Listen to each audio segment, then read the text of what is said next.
Documentations की बात कर लेते हैं। आपको किस किस्म के डॉक्यूमेंट्स रिक्वायर्ड होते हैं, यानी कि आप रजिस्टर्ड हो गए, आपने अपना रोल नंबर स्लिप ले ली है, अब आपको एक टेस्ट की डेट देगी दी गई है, अब आप अपीयर होंगे एएस एंड आरसी सेंटर के अंदर जाके। जब आप एएस एंड आरसी सेंटर में जाके अपीयर होंगे, तो आपके पास कौन कौन से डॉक्यूमेंट्स होने चाहिए, ये बहुत इंपॉर्टेंट है। कुछ चेंजिंग्स भी आई हैं, वो भी मैं डिस्कस कर लेता हूँ आप लोगों के साथ, कुछ न्यू इनोवेशंस भी आई हैं, वो भी डिस्कस कर लेता हूँ। सबसे पहली चीज, आपके पास मैट्रिक की सनद होनी चाहिए, मैट्रिक की डिग्री होनी चाहिए जिसे सनद कहते हैं, या आपके पास मैट्रिक का रिजल्ट कार्ड होना चाहिए। ठीक है, ये दोनों में से आपके पास एक चीज होनी चाहिए। अगर आपकी मैट्रिक की डिग्री आपको मसूल हो चुकी है, मिल चुकी है, तो ज्यादा बेहतर है कि आप अपनी मैट्रिक की डिग्री लेके जाएं, ताकि उसके ऊपर वो स्टैंप लगा सकें। अगर आपकी डिग्री नहीं आई हुई अभी, तो उसी डिग्री के तौर पे आपका मैट्रिक का रिजल्ट कार्ड, जो गवर्नमेंट ऑफ पाकिस्तान की तरफ से यानी कि एजुकेशनल बोर्ड की तरफ से आपको अनाउंस किया जाएगा, वो आप लोगों ने अपने साथ लेके जाना है। तो वो आपके डिग्री के तौर पे वहां पे वर्क परफॉर्म करेगा। उसके बाद दूसरी चीज, आपके इंटरमीडिएट का जो सा है रिजल्ट कार्ड होना चाहिए आपके पास, या इंटरमीडिएट की आपके पास डिग्री होनी चाहिए। सेकेंड ईयर का रिजल्ट कार्ड होना चाहिए। अगर अगर आपने अभी रिसेंटली ताजा ताजा अपना इंटरमीडिएट किया है, तो ऑब्वियसली 2 साल के बाद डिग्री आएगी। तो अगर डिग्री किसी के पास नहीं है या आने वाली है, तो वो अपना रिजल्ट कार्ड सेकेंड ईयर का ले जाए, जो आपके एजुकेशनल बोर्ड की तरफ से आपको अलॉट किया गया है। वो आपके जो सा है डिग्री के तौर पे वर्क करेगा, वर्क परफॉर्म करेगा। उसके बाद आपकी जोन सी पिक्चर्स होनी चाहिए आपके पास। अब इसमें एक चीज है, कैंडिडेट कहते हैं सर मैं अपनी 10th क्लास की पिक्चर्स लगा दूं उसके अंदर, या सेकेंड ईयर की पिक्चर्स लगा दूं। तो आप हमेशा याद रखें कि अपनी फ्रेश पिक्चर्स को क्लिक करवाया करें, फ्रेश, पुरानी पिक्चर्स ना लें। जो अभी आपकी चेहरा है, जारी बात है, जब आप 9th 10th में होंगे, मे बी आपके बियर्ड ना आई हो, ठीक है, आपकी बियर्ड ना आई हो और सेकेंड ईयर में आपकी बियर्ड आ गई हो, ठीक है, काफी चेंजिंग आ जाती है ना चेहरे के अंदर, ये अल्लाह ताला की एक प्रोसेस है। तो आप फ्रेश पिक्चर को क्लिक करवाएं। तो फ्रेश पिक्चर क्लिक करवाएं विद ब्लू बैकग्राउंड। आपका बैकग्राउंड जो सा होना चाहिए वो ब्लू होना चाहिए, एक स्माइली फेस करके एक अच्छा सा हेयर कट ले लें। और जो प्रॉपरली अगर आप जो सा है शेव करते हैं तो शेव करवा लें, अगर आप कट करवाते हैं तो कट करवा लें, जो भी आप प्रॉपरली करते हैं, ताकि एक अच्छी सी पिक्चर आए आपकी।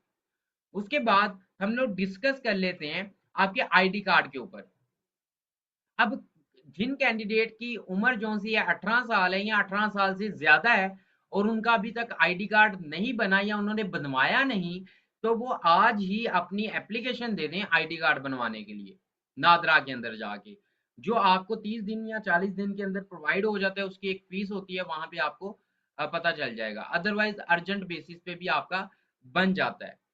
अगर किसी कैंडिडेट की उम्र ही 17 साल है, यानी कि 17 साल से ये एप्लीकेशन सबमिट करना स्टार्ट हो जाती है ना, जिसकी उम्र 17 साल है वो अप्लाई कर सकता है। तो आईडी कार्ड बनता है 18 साल की उम्र में जाके। तो आप जो सा है, जो आपका बे फॉर्म होता है, ठीक है, बे फॉर्म होता है, वो आपके एज अ आईडी कार्ड के तौर पे उधर वर्क परफॉर्म करेगा।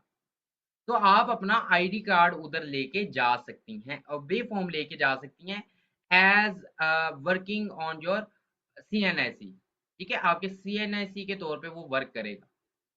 और जिन कैंडिडेट की उम्र 18 19 20 साल है, उनके लिए जरूरी है कि वो अपना आईडी कार्ड बनवाएं और उसे लेके जाएं।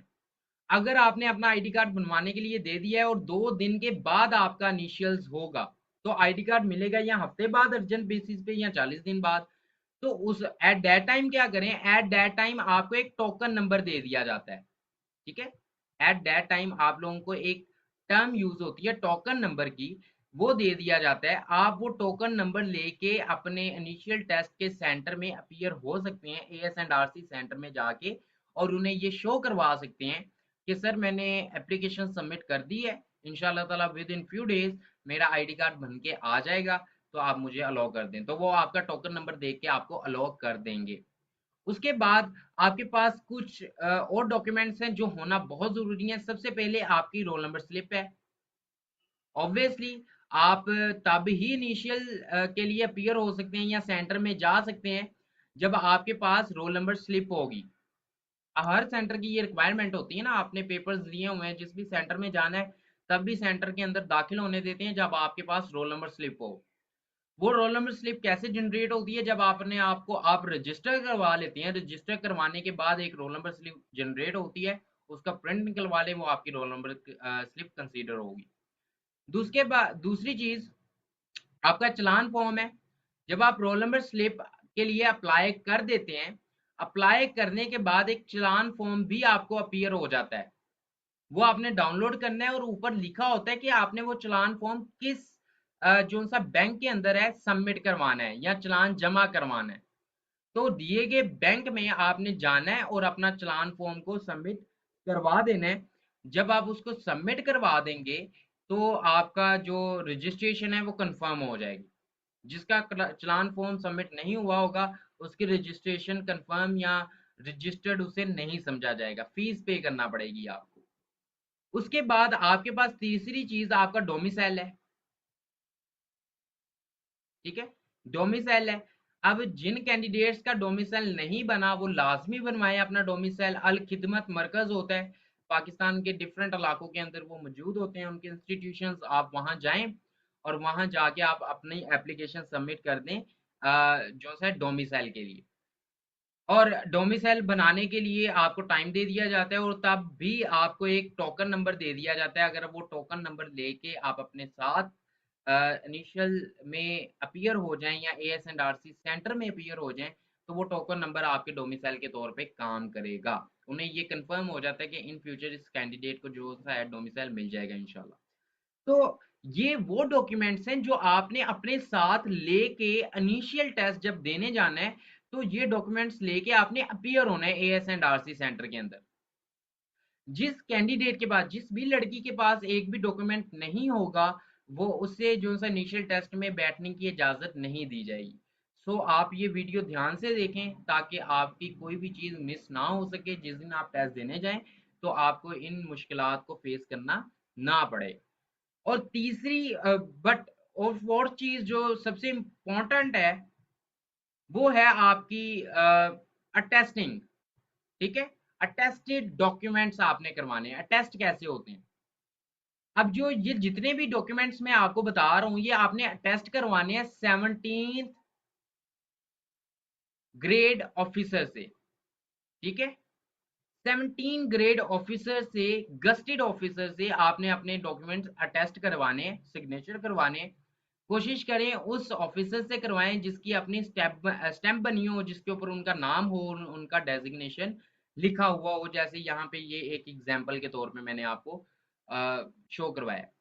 अब ये ऑफिसर कौन सा होना चाहिए? ये कोई भी ऑफिसर होना चाहिए गवर्नमेंट ऑफ पाकिस्तान का। ठीक है, गवर्नमेंट का कोई भी ऑफिसर हो, वो टीचर्स भी हो सकते हैं, वो प्रोफेसर्स भी हो सकते हैं, वो कोई पुलिस वाला भी हो सकता है, वो कोई लेबर इंस्पेक्टर भी हो सकता है, वो फूड इंस्पेक्टर भी हो सकता है, वट एवर कोई भी वो शख्स हो सकता है जो 17 ग्रेड का हो। और उसके सिग्नेचर लेने हैं आपने और उसका स्टैंप आपने नेम के साथ उसके ऊपर प्रिंट करवा लेनी है। ठीक है, स्टैंप लगवा लेनी है, ज्यादा बेहतर है। आप किसी भी सिविल हॉस्पिटल में चले जाएं, ठीक है, सरकारी अस्पताल में चले जाएं, वहां भी सरकारी डॉक्टर्स होते हैं तो आप उनसे भी अटेस्टेड करवा सकते हैं, वो कर देते होते हैं। कोई हार्ड एंड फास्ट रूल नहीं होता, हर बंदा इसे इजीली कर देता है।